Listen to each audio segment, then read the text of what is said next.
கீரை கூட்டு செய்யறதுக்கு 1/2 கப் பாசிப்பருப்பு, 1/4 கப் துவரம்பருப்பு நல்லா கழுவி சுத்தம் பண்ணி குக்கரில் சேர்த்துக்கலாம்.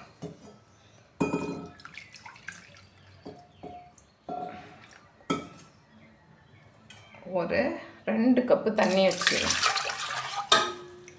நம்ம எந்த கிளாஸால் போட்டோமோ அந்த கிளாஸால் 2 கிளாஸ் தண்ணி ஊற்றி மூடி வேக வச்சுக்கணும். பருப்பு நல்லா வெந்து வந்துடுது. இதை லைட்டாக மசிச்சு எடுத்துக்க வேண்டியது தான். இதிலே மஞ்சத்தூளும் போட்டாச்சு.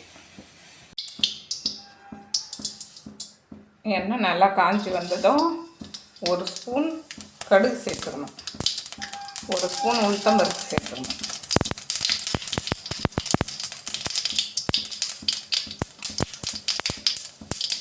கடுகு உளுத்தம்பருப்பு நல்லா பொரிஞ்சு வந்ததும் சின்ன வெங்காயம் ஒரு 15 வெங்காயத்தை சேர்த்துக்கணும். கூடவே ஒரு 7 பல் பூண்டு சேர்த்து நல்லா வதக்கி விட்டுக்கலாம். இது கூடவே 1 ஸ்பூன் ஜீரகம் சேர்த்துக்கலாம். சேர்த்து நல்லா வதக்கி விட்டுக்கலாம்.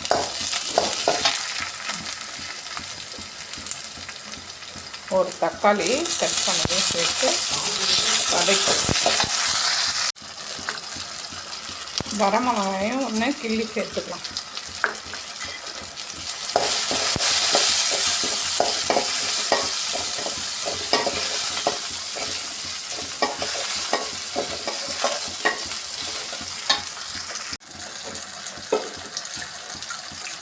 வெங்காயம் தக்காளி எல்லாம் நல்லா வதங்கி வந்ததும் கடைஞ்சி வச்சு பருப்பை சேர்த்துக்கலாம்.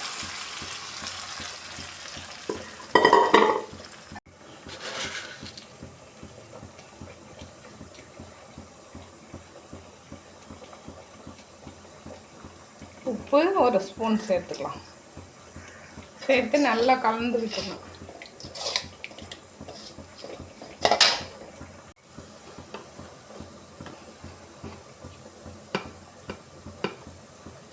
ஒரு 1/2 ஸ்பூன் மிளகாய் பொடி சேர்த்துக்கலாம்.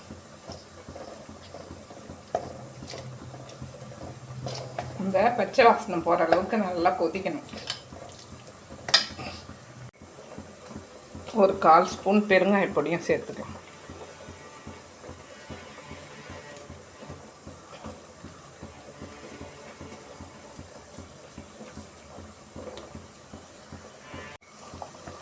இந்த கூட்டு உடம்புக்கு ரொம்ப நல்லது. நீர் சத்து மிகுந்தது, சுண்ணாம்பு சத்து இருக்குது.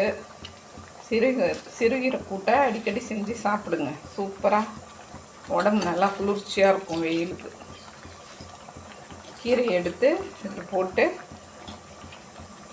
மறுபடியும் ஒரு கொதி வரணும்.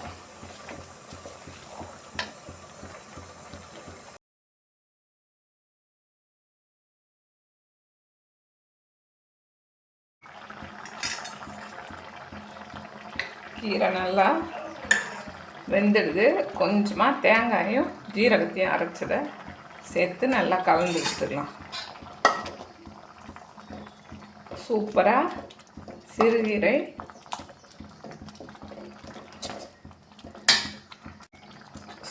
சிறுகீரை கூட்டு ரெடி ஆகிடுச்சு பாருங்கள்.